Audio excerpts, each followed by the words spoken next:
All right, folks, back here on Inside Analysis. And next up, we have an HR consultant who is helping folks work with AI, small companies, mid-sized companies. And of course, HR comes into play for lots of reasons. Appropriate behavior, what are you doing with these things? How do you get it all set up? How do you get it operational and running? And what do the guardrails look like? So we've got Sara Skowronski on the call today. Sara, like I say, So, is a consultant for HR, but also for AI, which is an interesting nexus. So, Sarah, first of all, how did you get into HR and AI as dual disciplines?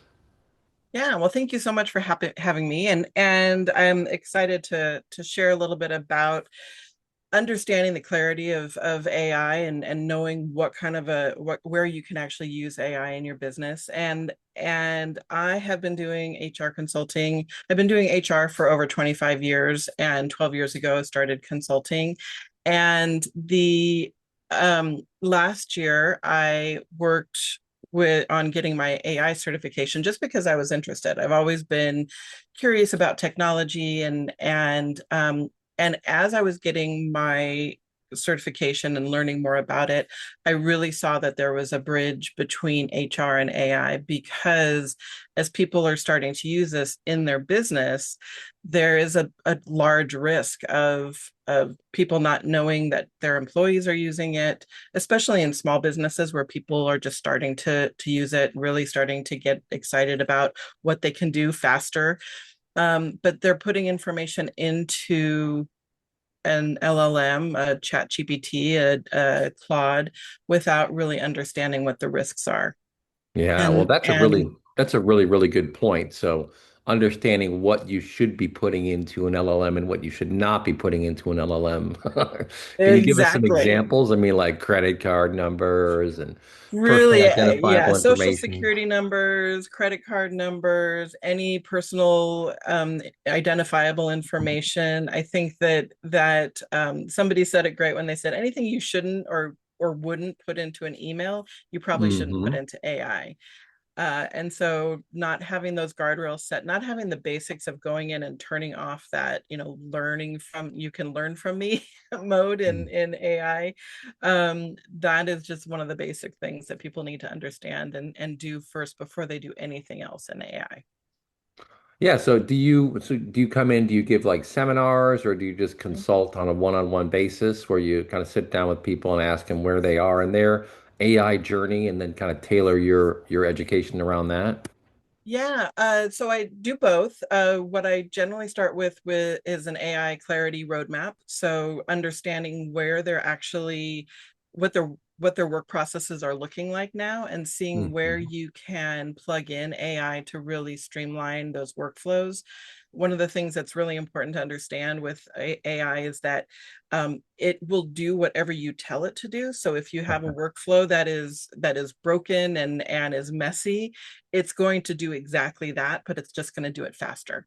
So, so it doesn't really solve the problem unless you know how to set it up and unless you have that process clean to start with.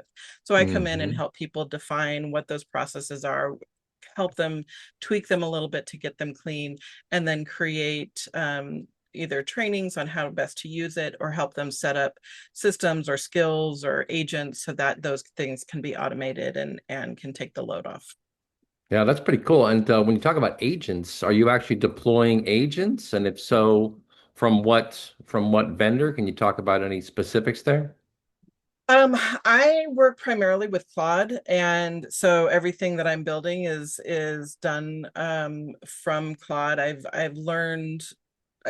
bounced around and learned a number of different things, but I think for me it's just easier to stay with one atmosphere and one area and make sure that I've got everything talking to each other. But Hmm.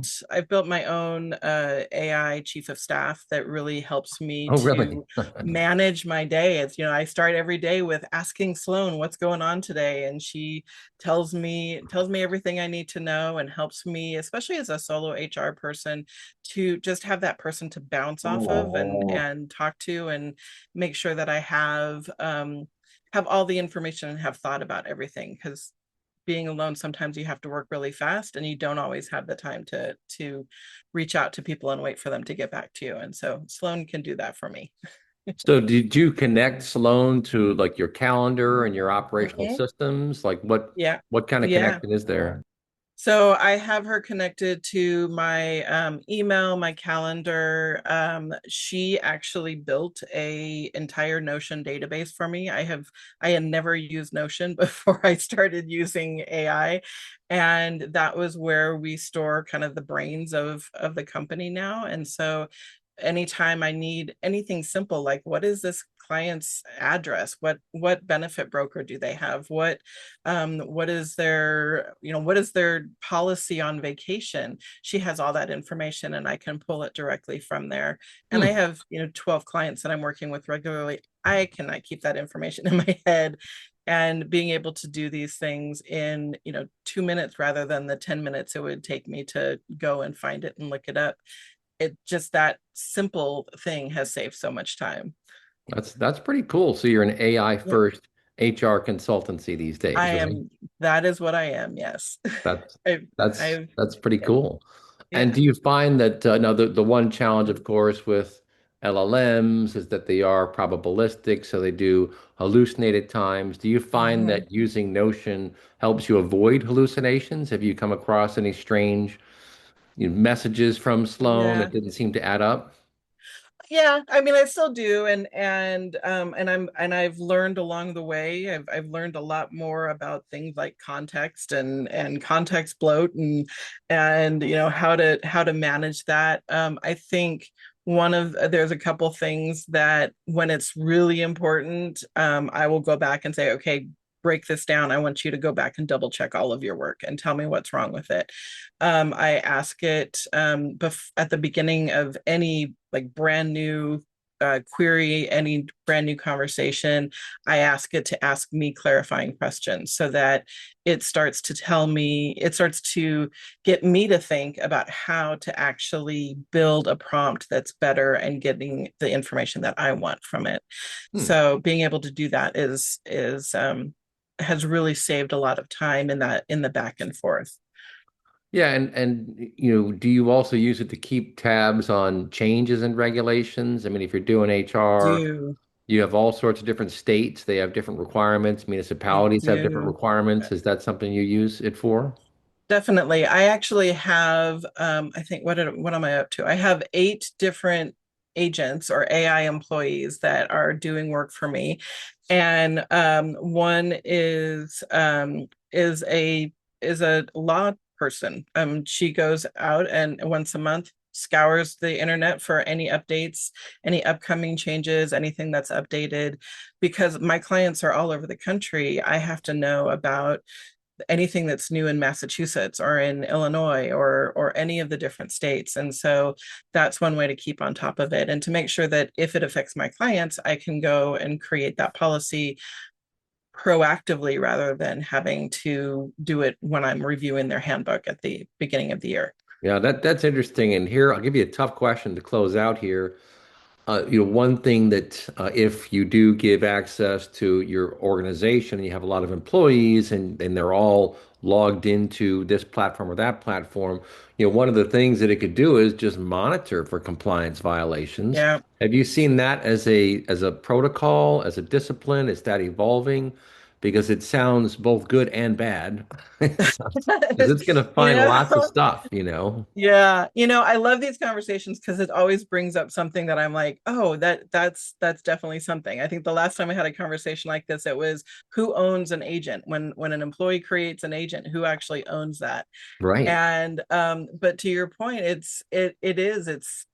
think it's something that we have to look at and consider very carefully about what's being monitored and what's being disclosed as being monitored. And I think that's where you have to have a policy in place in order to tell people what they can use it for, what they can't use it for, and what the company will be using it for. So I think that's the starting point. Yeah, well, that's very good advice. Well, folks, look this lady up online, Sara Skowronski, Skowronski. Good Polish name. I'm quarter Yep. Polish myself. Uh, so dobrze, dobrze. So this is good news, and it's a good time. It's a good intersection, AI and HR, because AI needs policy, and HR is all about policy. It's all about We love our policy policies. definition, enforcement, evolution. Things are changing all the time, so you got to stay on top of that kind of fun stuff. So, hey, thanks so much for your time today, folks. You've been listening to Inside Analysis.